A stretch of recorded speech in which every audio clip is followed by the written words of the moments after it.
I'll just share some of those lessons learned that I've had along the way. The first is just assuming noble intent of those around you and always taking the high road. Sometimes it's hard to do.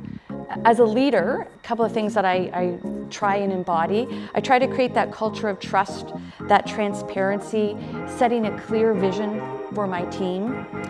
The other would be network, network, network.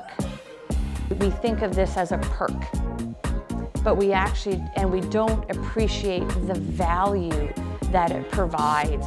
I come back to, you get exposed to ideas, you get introduced to certain people, and those dots, all these disparate experiences will come together at certain points and create opportunities and value that you actually can't imagine until it happens.